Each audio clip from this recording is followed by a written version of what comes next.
Back with Curtain Call with Eric Ball. We're in the studio now with Matt Donnelly and Paul Mattingly from the Improv-Vegas set comedy troupe. Gosh, how do I say it? Vegas. Vegas. Well, you just say I'm here with Matt and Paul. They're teachers for Improv-Vegas. And they Improv-Vegas. They host at the set every Monday icons. night, and are members of the Sleeping Policeman. We're like rappers. You got to go through all of our. You gotta go through our Your rapper entourages. name. Feet, blankety blank, feet, blankety hoo hoo, feet, little lady, feet, Mr. Darkness, feet, Mr. Krabs, feet. Are you like trying to read a rap videos thing, like the abbreviation for featuring? Yes. Okay, because everyone else thought you were talking about feet. Yeah. Like actual feet. I was also trying to appeal. There's a niche foot fetish audience that crosses over hardcore AM with radio. improv. Are you kidding me? People don't All the realize. time. Yeah, AM radio. Yeah, it's really all about toes. All right, we're talking to all you foot fetishers out there.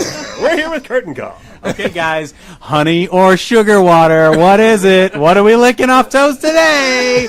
What's number one? Epsom Go ahead, salts caller. and A1 sauce. Epsom salts and A1 sauce. Yeah. Oh, By the way, I am doing an all-toe puppet version of King and I. That should Yes. fit right up your audience's alley. That is For both awesome. Curtain Call and AM radio. It's a puzzlement. I'm You so. guys can't see it, but right now. No, my- and my they won't, sneaker. and they won't be able to see it either because apparently my camcorder on a full charge of battery does not last. A full Matt, I gotta You're say, only going to get audio from this point on. Yeah, so your big toe looks so much like Yul Brynner right now. It's jacked up. It's weirded me out a little bit. Here, watch it wiggle. What is this, etc.? Oh no! Hey, okay, do something from Westworld. Westworld? no. West Side Story. West Side Story. No, Westworld. That's another. No, thing. his Okay. left foot can be the Sharks Okay. and his right foot can be the Okay. Jets. That's all. That's the only joke I had.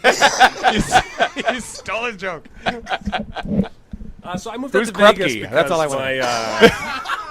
my wife got hired by Jersey Boys. We were living as improviser actors in New York, but she's a big musical theater background. So she got hired, and they moved us out here, and so I came to Vegas and figured I'd try to. What do you think about something. Vegas? I mean, seriously, as far as theater community and the arts, as far as I mean, it's great. I've been very fortunate. Like, I've had a lot of great experiences out here, and so I mean, like, my wife's had a great job. Jersey Boys is a very popular show at the Paris Casino. Go see yeah. it. And it just because it pays my bills. And and I've gotten all kinds of breaks out here that I would not have gotten in New York. So it's been great. cool, yeah. And if you haven't already seen the improv comedy session every Monday night over at the Onyx Theater, it's every Monday at 8 p.m. Go to the Onyx Theater. It's a great space, actually, for that type of theater. Yeah, and now the tickets, if they don't go to the drop-in class, which is from 6 to 8, tickets would be, what, $7? Or $7. So $7 if you show up at 8 o'clock for a couple of hours, or if you show up at 6, you can do a 2-hour drop-in class with Paul, and that will be $10, but it will also get you your admission into. That's right. Yeah. Your If own you get there foot early enough and massage. go shopping, the dirty pillowcases are $25 each. Oh, they've gone down. Yeah, they're on sale. They're on clearance. Yeah. Okay. They're down pillow. What? What? Never mind. 25% down. Oh, geez. You don't want to know the other 75%. A little bit of sawdust.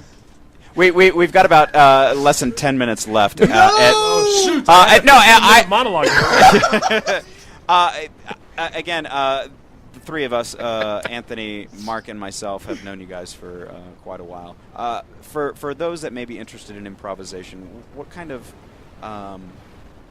because Ptolemy's call was, what kind of advice would you offer to someone who's just getting started, like Erik, for instance, who's has no concept. Oh, I'm of well theater. experienced. I'm broken in.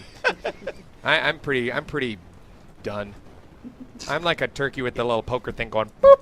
I'm done. In what context? He's crispy With and this juicy. interview. yeah. That's what it sounded like. No. I mean, improv, is there to help build confidence. And it increases people's ability to socialize, become better listeners, become better storytellers, better interactors. Hey, you're a writer, and you do a writing workshop. Yeah. I mean, as far as somebody who just maybe wants to be a writer or wants to get into screenplays or wants to get into maybe television, people don't realize that those sitcoms don't come together because one person had a great idea. It's a collaborative effort. Just That's like actually an important distinction, the idea of good ideas versus actually putting them to work. It's a large step, and so improv really helps. Improv really is, especially on stage, is the creative process on display.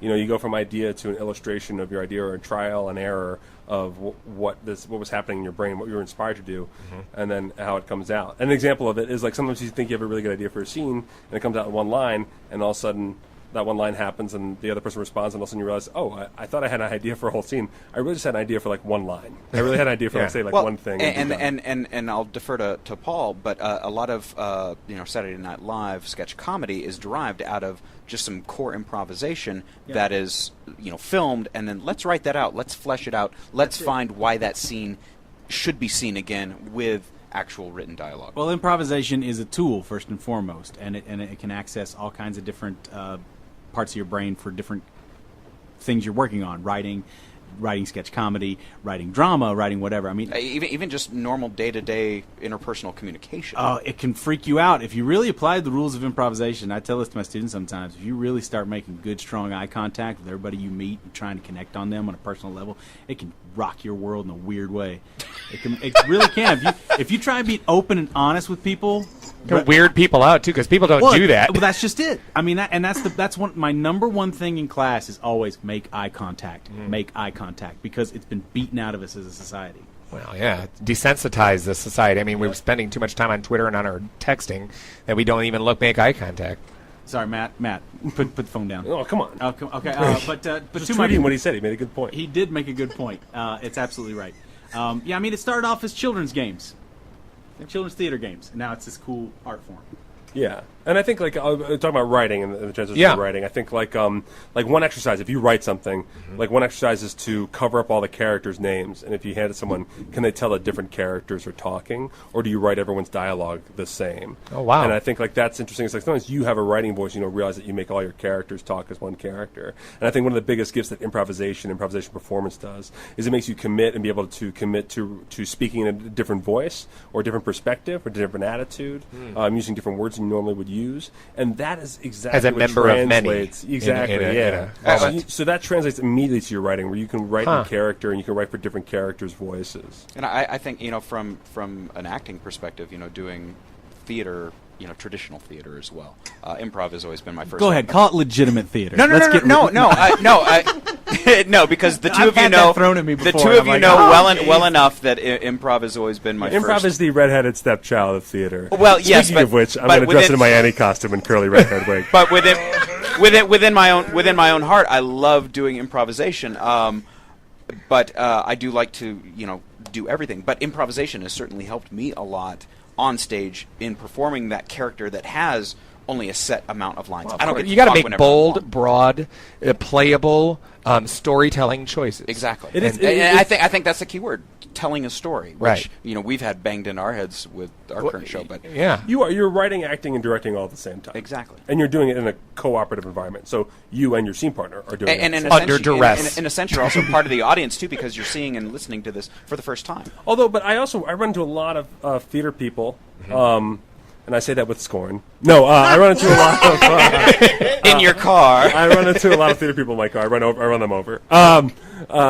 Who always say like, "Oh, you do improv? Oh, I can never do that." And I find that so hard to believe. I really don't believe them, because if you can commit to playing a character on stage, that's such a big part of the battle. And it really is just about being playful and enjoying yourself. Well, it's something that a lot of people are intimidated with, because children improvise all the time, and we forget how to do it. Well, and being witty and being quick, quick-minded. It's not necessarily about it's more that. about listening. It's about listening and responding and being true to the moment that you're in. Being committed to the moment. Yeah. It is a lot more about that. And I think that especially long form opens it up. It's much more theatrical and less of a presentation of what you're doing. You're just saying, pay attention. And that's what I always think to people